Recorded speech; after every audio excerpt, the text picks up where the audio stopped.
WhatsApp guys, welcome back to a new video. Guys मैं अभी first day first show देख के आया हूँ भूल चूक माफ का, और आज हम उसी का रिव्यू करेंगे। गाइस इस मूवी की स्टार कास्ट में है Rajkummar Rao, Wamiqa Gabbi in the lead, और सपोर्टिंग कास्ट में है संजय मिश्रा, इश्तियाक खान, जाकिर हुसैन, रघुवीर यादव, सीमा पावा। और आज 23 मई को ये मूवी फाइनली थिएटर्स में रिलीज हो गई है इतनी सारी कंट्रोवर्सीज के बाद। मूवी की शुरुआत होती है नॉर्मल कपल की डेटिंग से। ये मूवी बनारस के बैकड्रॉप पे है और एक कपल है रंजन और तितली का, जो मिलते हैं, बातें करते हैं, जो प्यार की कसमें खाते हैं, नॉर्मल नोक झोंक चलती रहती है। They are in love with each other और वो दोनों शादी करने का फैसला करते हैं। पर एक चीज जो उनकी शादी के बीच में एक ऑब्स्टिकल बन के खड़ी है वो है रंजन की जॉब। तितली के फादर जो कि प्ले कर रहे हैं जाकिर हुसैन, वो ये शर्त रखते हैं कि जब तक रंजन की जॉब नहीं लग जाती, सरकारी नौकरी नहीं लग जाती, तब तक इन दोनों की शादी नहीं हो सकती। और यहीं पे जद्दोजहद चलती है, यहीं पे स्ट्रगल चलता है, कैसे जॉब लग सकती है और कैसे क्या होता है। तब तक रंजन का खर्चा तितली उठाती है। ये दिखाया गया है she is very dedicated in her love with Ranjan. Ranjan एक बंदे से मिलता है, वो बंदा रंजन को अश्योर करता है कि अगर आप इतनी इतनी घूस दे देते हैं तो आपकी सरकारी नौकरी लग जाएगी। तो तितली अपनी माँ का हार गिरवी रख देती है और उतने पैसे रंजन को दे देती है कि वो उस आदमी को दे सके ताकि सरकारी नौकरी लग जाए और जल्दी से जल्दी हम दोनों की शादी हो पाए। और पैसे देने के बाद वो बंदा वहां से चला जाता है और कुछ टाइम तक नहीं आता। मीनवाइल रंजन काफी सारे मंदिरों के दर्शन करता है, काफी सारे पंडितों के पास जाता है। उनमें से एक पंडित उसको ये सुझाव देते हैं कि भोलेनाथ के ऊपर गाय का दूध चढ़ाओ सच्चे मन से और ये बोलो आप मेरी मन्नत पूरी कर दीजिए और उसके बदले मैं एक नेक काम करूंगा। तो रंजन यही करता है, वो एक मंदिर जाता है, शिवलिंग पे दूध चढ़ाता है और सच्चे मन से भोलेनाथ से मन्नत मांगता है और उसके बदले एक नेक काम करने के लिए कहता है। और यहीं पे पैसों के बदले रंजन की जॉब जिस बंदे ने लगवाने को कही थी उसका फोन आता है कि अपना मेल चेक करो और तुम्हारी जॉब लग गई है। तो घर में खुशियों का माहौल हो जाता है। रंजन तुरंत तितली के घर जाता है और बोलता है मेरी जॉब लग गई है, और उनकी शादी तय हो जाती है। शादी की तैयारियां होने लगती हैं, काफी सारी प्रिपरेशन होने लगती है। ये दोनों बहुत खुश रहते हैं, सेलिब्रेट करते हैं। तो बहुत ही हैप्पी एटमॉस्फेयर होता है। हल्दी का दिन आता है, बहुत अच्छे से सेलिब्रेट किया जाता है। रात में ये दोनों would be husband and wife chit chat कर रहे होते हैं, बातें कर रहे होते हैं कि ये हमारी आखिरी रात है as boyfriend and girlfriend, and कल से हम दोनों लीगली हस्बैंड वाइफ हो जाएंगे। ऐसे ही बातें करते करते रात बीत जाती है। सुबह जब रंजन उठता है तो उसको दिखता है कि वापस से वही हल्दी का माहौल है और वापस से वही सेम डायलॉग बोले जा रहे हैं। उसके फादर भी सेम बोल रहे हैं, उसकी मम्मा भी सेम बोल रही हैं, उसके दोस्त भी सेम बोल रहे हैं, उसकी भाभियां भी सेम बोल रही हैं, और सेम वही हल्दी का एटमॉस्फेयर हो जाता है। तब वो एकदम शॉक हो जाता है कि ये एक्चुअली कल हो चुका है, तो अभी ये लोग फिर से ये चीज क्यों कर रहे हैं। देन वो अपनी बहन के पास जाता है कंफर्म करने के लिए। 29 तारीख है या 30 तारीख, 30 को उनकी शादी होने वाली थी और 29 को हल्दी थी। तो वो फिर से कहती है कि नहीं, टुडे इज 29। तो वो उससे बोलता है कि ये कल हो चुका है, तो ये वापस से तुम लोग ये क्यों कर रहे हो। तो शी सेज दैट तुम्हें डेजा वू हुआ होगा, जहां पे जो चीज हो रही होती है वो ऐसा लगता है कि ये पहले भी हो चुका है। तो वो उसकी बात मान जाता है और वापस से वही हल्दी और ये सब बातें होती हैं। रात में बैचलर पार्टी उसके दोस्त ऑर्गेनाइज करते हैं उसके लिए, तो वो फिर से सेलिब्रेट करता है। तो अगले दिन जब रंजन उठता है तो फिर से वही हल्दी का माहौल और फिर से सेम डायलॉग, फिर से सेम एक्टिविटीज, फिर से सेम फंक्शन, और फिर से सब वही दोहराया जाता है जो पिछले दिन दोहराया गया था, जो पिछले 2 दिनों से दोहराया जा रहा था। तो रंजन काफी फ्रस्ट्रेट हो जाता है, चिल्लाता है सब पे, लोग पागल हो गए हो क्या, what the hell is happening here. फिर से कंफर्म करता है, फिर से वही 29 तारीख की होती है, 30 आ ही नहीं रही होती है। काफी सारी बातें करता है, काफी सारा सोचता है, ओवरथिंक करने लगता है। वो इस कंक्लूजन पे पहुंचते हैं कि क्या पता तुमने किसी का दिल दुखाया हो, जो तुम्हारे लाइफ में 30 नहीं आ रही है, 29 ही है। तो वो बहुत हम्बल हो जाता है और सबसे प्यार से बात करता है, कभी इरिटेट नहीं होता, फ्रस्ट्रेट नहीं होता किसी पे, और हमेशा बोलता है कि अगर मुझसे कुछ गलती हुई हो या मैंने कुछ गलत बोल दिया तो भूल चूक माफ, ये चीज भी अपना के देखता है। तो फिर वो रात में सोता है, फिर अगले दिन होता है फिर से 29, तो फिर से फ्रस्ट्रेट हो जाता है, फिर से इरिटेट हो जाता है, फिर से भगवान के पास जाता है, बोलता है कि प्लीज मेरी लाइफ में 30 लेके आ जाइए, मैं बहुत ज्यादा परेशान हो गया हूँ।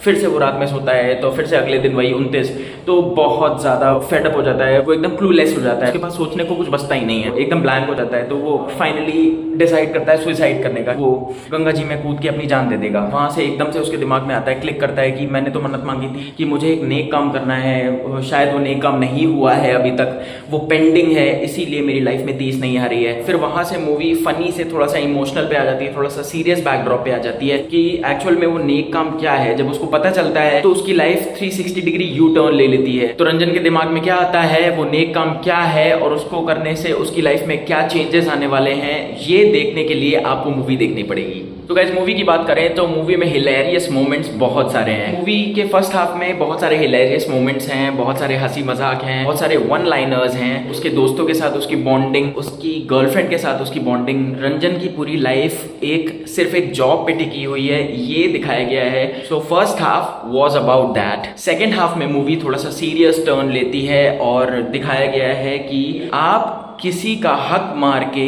अपनी लाइफ खुशियों से नहीं भर सकते। आपको उस चीज को कॉम्पनसेट करना ही पड़ेगा। आइदर आपके घर में कुछ इमोशनल लॉस होगा, कुछ फाइनेंशियल लॉस होगा, कुछ फिजिकल लॉस होगा, लेकिन आपको कॉम्पनसेट करना ही पड़ेगा। अगर जाने अनजाने आपने किसी का हक मारा है और बाद में अगर आपको पता चल गया है और आपने उसको कॉम्पनसेट नहीं किया, तो जरूर से आपको उसका हर्जाना भुगतना ही पड़ेगा।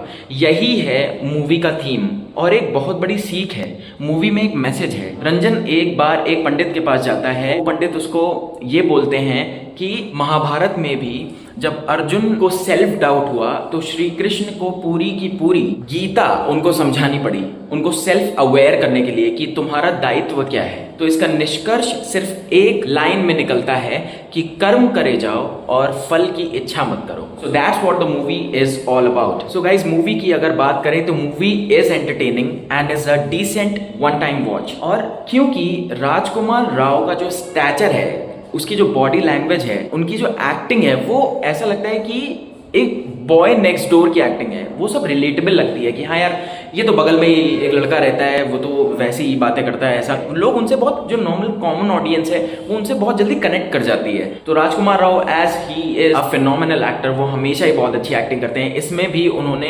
रंजन के रोल को बखूबी निभाया है।